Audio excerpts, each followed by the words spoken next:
अच्छा, हमने लास्ट 2 जो डेज़ थे उनमें हमने 2 चीज़ों पे बात की थी।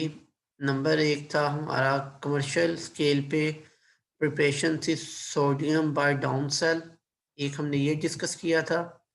और जो दूसरा हमारा टॉपिक था माय डियर कैडेट्स, वो था about the preparation of sodium hydroxide also on commercial scale. ये 2 टॉपिक्स हमने बड़ी डिटेल से डिस्कस किए थे। आज का जो हमारा टॉपिक है उसमें हम बात करेंगे role of gypsum in agriculture and industry. अब जिप्सम आपको पता है क्या चीज़ है और ये एग्रीकल्चर में और इंडस्ट्री में कैसे इस्तेमाल होती है। So let's start today's topic. Role of gypsum in agriculture. Gypsum is hydrated calcium sulfate. Hydrated underline कीजिएगा। नंबर 1 बात सबसे पहले क्या बता रहा है कि जिप्सम आपके पास हाइड्रेटेड कैल्शियम सल्फेट है, is a mineral that occur in large deposit through out the world, यानी कि पूरी दुनिया में ये आपके पास पाई जा रही है। Gypsum is applied to the soil as a source of calcium and sulphate, यानी कि अगर आप जिप्सम को हासिल करते हैं तो उससे आपको 2 चीज़ें मिलेंगी। नंबर 1 क्या बता रहा है, कैल्शियम। Number 2 sulphur. ये 2 चीज़ें आपको अगर जिप्सम मिल जाती है तब 2 चीज़ें हासिल कर सकते हैं। The calcium supplied by gypsum fertilizer in of importance in crop production. Please mute your mic, my dear. Thank you, Abid. Welcome all of you, my dear. अच्छा जी, सुनिएगा और से दोबारा। Calcium supplied by gypsum is fertiliser. Fertiliser क्या होते हैं? Anybody knows please? Anybody knows please raise his hand, otherwise type no. What are the meaning of fertilisers? जी बेटा। मुस्तफा, ओके।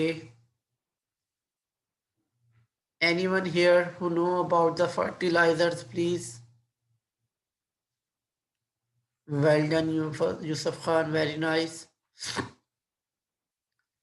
अच्छा, ये देखिए, जैसे इंसान को खुराक की ज़रूरत होती है, हम लोग जैसे खाना वगैरह खाते हैं, ठीक है, बिल्कुल इसी तरह से पौधों में जो आप कह लें कि जो ज़मीन है जहाँ पे बार बार क्रॉप को, फसलों को काश्त किया जाता है, उस ज़मीन में वो जो मिनरल्स होते हैं या वो जो खुराक प्रोवाइड करती है क्रॉप्स को, पौधों को, फसलों को, हर साल उगने के बाद उसमें कमी आती जाती है।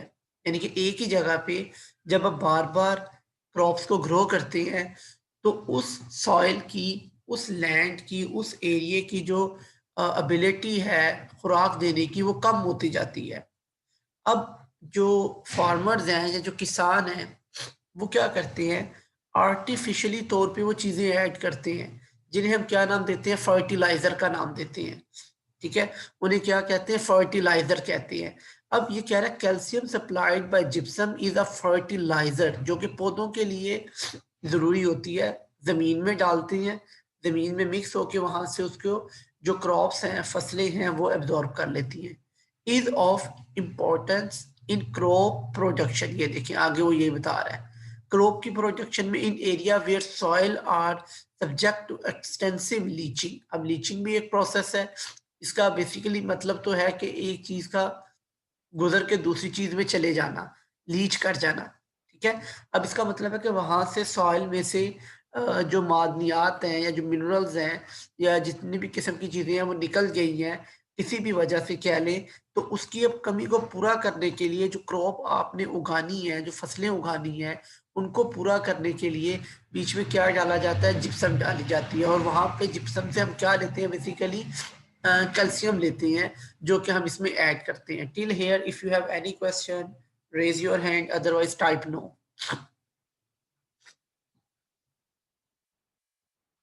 Everyone, okay, well done.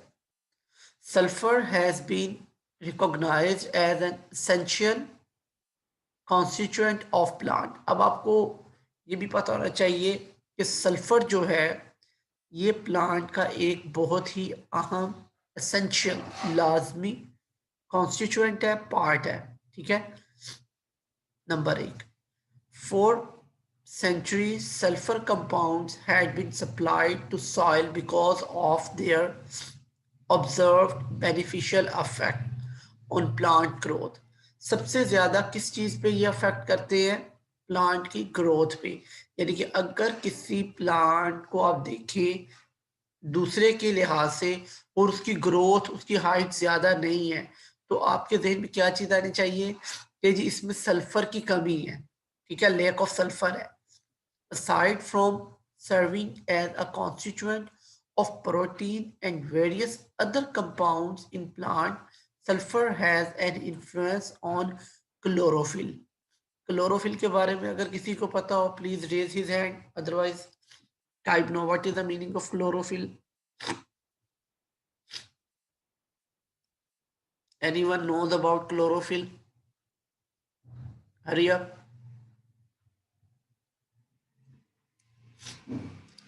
No. Oh my God. Bio वाले बच्चे भी यहाँ पे। Chlorophyll is very important. आपको पता है जो प्लांट्स के लीव्स होते हैं स्पेशली ग्रीन प्लांट्स, उनमें अल्लाह ताला ने एक एबिलिटी रखी हुई है कि वो अपनी खुराक खुद तैयार कर सकते हैं। और वो जो खुराक का तैयार करने का प्रोसेस है उनमें एक ग्रीन कलर का पिगमेंट होता है, जैसे कि वो क्लोरोप्लास्ट के अंदर होता है ऑर्गेनेली के अंदर, उसको हम क्लोरोफिल कहते हैं।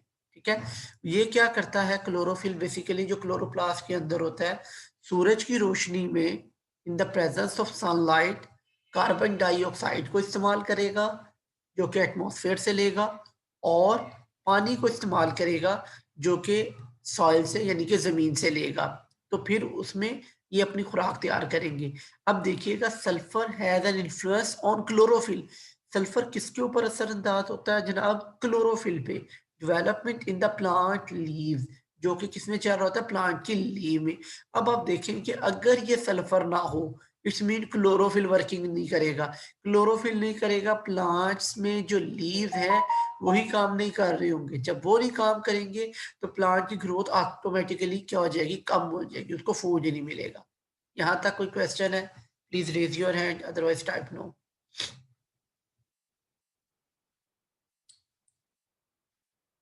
Everyone quickly. ओके।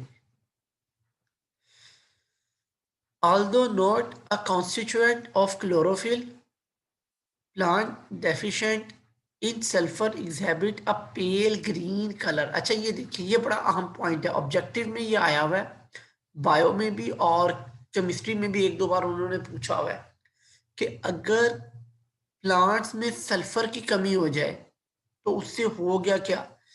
आप प्लांट के लीव्स को देखें, अगर आपको पेल ग्रीन कलर के नजर आए, ठीक है, यानी कि ग्रीन ना हो, पेल कलर हो, राइट, येलोइश कलर आ जाए उनमें, थोड़ा सा येलोइश कलर के नजर आए, तो आप समझ लें कि इनमें क्या चीज कम है? सल्फर कम है।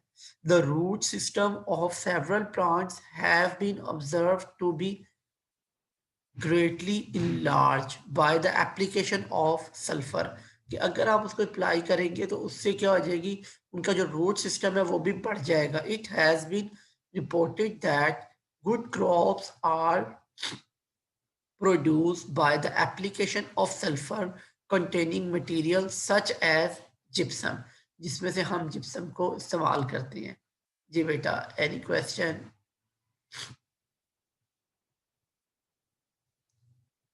आवाज बेटा आप अपना उसको चेक करें सिप्तैन। यहाँ से तो क्लियर है। Please check your mic, sorry speaker और हेडफोन, और ट्राई टू रिकनेक्ट अगेन।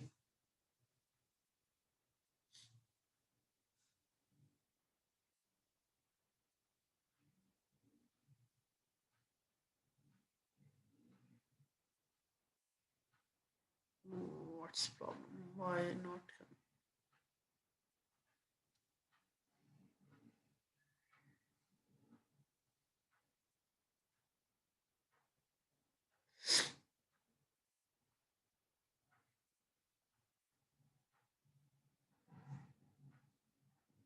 जी बेटा, अभी क्लियर हुई है आवाज?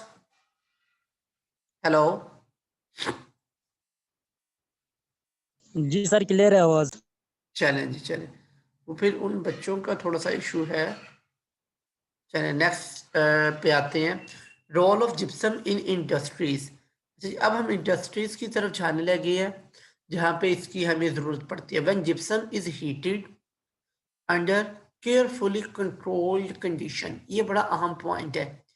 केयरफुली कंट्रोल्ड कंडीशन यानी कि आपने कितना टेम्परेचर रखना है और उसको कहाँ तक बर्न करना है। It loses 3/4 of water of crystallisation. कितना वाटर ये बर्न करेगा? 3/4 आपने इसको बर्न कराना है। The resulting product is called plasters of Paris. इसके नतीजे में जो आपकी प्रोडक्ट बनेगी उसको हम क्या नाम देंगे? प्लास्टर्स ऑफ पेरिस का। Gypsum must not be heated too strongly as the hydrous salt is then formed which absorb water slowly, जो कि आहिस्ता आहिस्ता क्या करेगा? वाटर को ऑब्जॉर्ब करेगा। Such plaster is called dead burn, यानी कि ये अंडरलाइन कीजिएगा। इस तरह के प्लास्टर को हम क्या कहेंगे? डेड बर्न कहेंगे। Plasters of Paris when mixed with half of its weight of water, यानी कि अगर आपने 1 kg प्लास्टर्स ऑफ पेरिस लिया है, ठीक है, ये सुनिएगा गौर से, आप उसको मिक्स करते हैं with half of its weight of water, और उसके वेट का आधा वेट आपने किसके साथ मिक्स कर देना? वाटर के साथ। It form a plastic type viscous mass and then set to a hard porous mass. तो फिर ये क्या बना देता है? एक हार्ड पोरस मैस बनाता है। अच्छा, इसका मतलब क्या हुआ? This process is completed with in 10 to 15 minutes. ये सारे का सारा काम कितनी देर में हो जाता है? सिर्फ 10 से 15 मिनट में। ड्यूरिंग द प्रोसेस एक्सपेंशन, अब वो फैलेगा about 1% in volume also occurs. अच्छा, ये बेसिकली आपने सुना होगा वो वाइट सीमेंट है या प्लास्टर्स ऑफ पेरिस इस्तेमाल किया जाता है बाज़ जगहों में, वो यही चीज़ होता है। which fills the molds completely and thus a sharp impression is achieved. Plasters of Paris is used making plaster walls. ये देखिए यहाँ पे इस्तेमाल हो रहा है। Castles of century coins etc. ये मुख्तलिफ किस्म की जगह वहाँ पे इस्तेमाल होते हैं। It is used in surgery, ये जिन बच्चों को या जिन लोगों को चोट वगैरह लग जाती है, ठीक है, अब वो कहते हैं कि जो हड्डी टूट गई है इसके ऊपर, वो हम अपनी लैंग्वेज में कहते हैं प्लस्तर होगा, वो प्लस्तर नहीं होता, वो बेसिकली ये प्लास्टर्स ऑफ पेरिस होता है। तो अब plasters of Paris band are used for holding in place fractured bones, कि वो जो बोन्स टूटी हुई होती हैं उनको वहां पे वो रख के एक बार जोड़ देते हैं, उसके साथ प्लस्तर उसका कर देते हैं। तो फिर after they have been set, और फिर वो वहीं पर जुड़ जाती है, क्योंकि 10 से 15 मिनट, बल्कि कुछ अच्छी क्वालिटी की है वो 3 से 4 मिनट में भी सेट हो जाती है, यानी कि हार्ड हो जाती हैं। अब वो बोन जहाँ पे डॉक्टर ने रख के उसको बाइंड किया, उसके ऊपर वो प्लास्टर्स कर दिया उसको, या जिसके ऊपर उन्होंने वो चढ़ा दिया वो बैंडेज वगैरह, तो वहीं पे रुक जाएंगी। ठीक है बेटा। Special plasters contain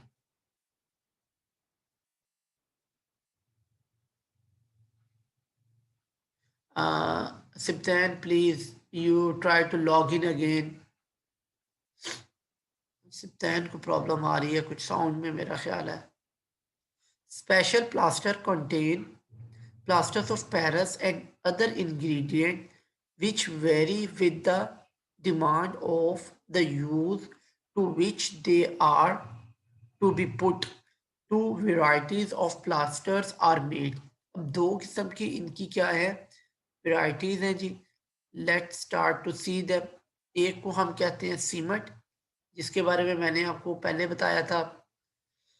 Cement plaster. It is plasters of Paris to which usually glue or other oils have been added as retards to prolong the time of setting, ताकि इसके टाइम को थोड़ा लंबा किया जाए। सेटिंग का मतलब होता है उसका जुड़ना, ठीक है, एक चीज। Number 2, hard finish plasters. These are made by the calcination of anhydrous sulfate with alum और बोराक्स, ये दो मटेरियल है वो डाल के इसको मिक्स किया जाता है. These plasters are set very slowly. अब ये क्या लेंगे, टाइम लेंगे और आहिस्ता आहिस्ता से ये सेट होना शुरू होगा. But give a hard finish, लेकिन जब ये खुश्क हो जाएंगे यानी कि जब ये सेट हो जाएंगे तो फिर इनकी फिनिशिंग बहुत ज्यादा हार्ड होगी. When mixed with wood pulp, they allow to set in the form of boards. अब वो बोर्ड्स की तरह के आपको नजर आएंगे जब उनको किससे मिक्स कर लेंगे, वुड पल्प के साथ. वुड पल्प क्या है कि आप लकड़ी वगैरह का बुरादा लें, उसका पल्प बना लें.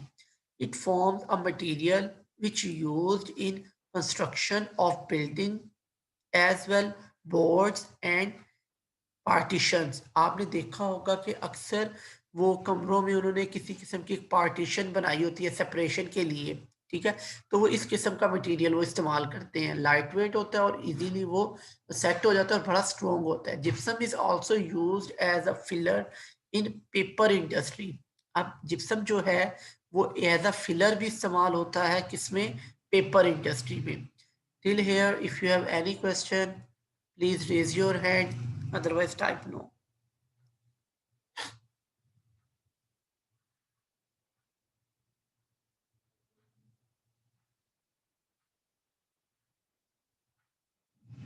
Okay, thank you Yusuf.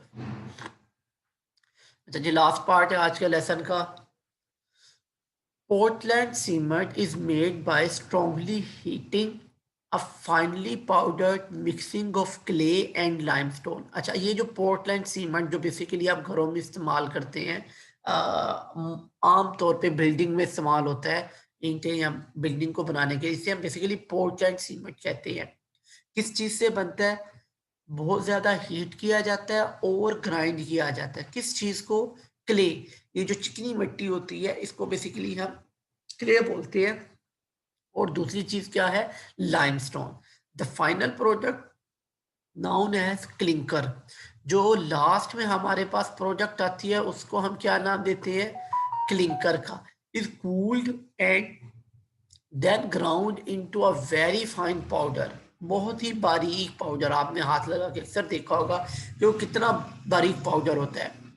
During the grinding there is added about 2% gypsum. अब इसमें फिर ग्राइंडिंग के बाद 2% उसमें जिप्सम ऐड की जाती है, which prevent the cement from hardening too rapidly. यानी कि ये उसको प्रिवेंट, रोकती है कि वो बहुत ही जल्दी से क्या ना हो जाए, हार्ड ना हो जाए. इसीलिए उसको थोड़ा टाइम देते हैं. वो कहते हैं एक दिन या कुछ घंटे दें, 8 घंटे या 12 घंटे, ताकि वो सेट हो जाए, हार्ड हो जाए. The addition of gypsum increase the setting time of cement. उससे क्या होता है, उसका सेटिंग टाइम बढ़ जाता है. That is all about today's lesson. So now I'm going to stop the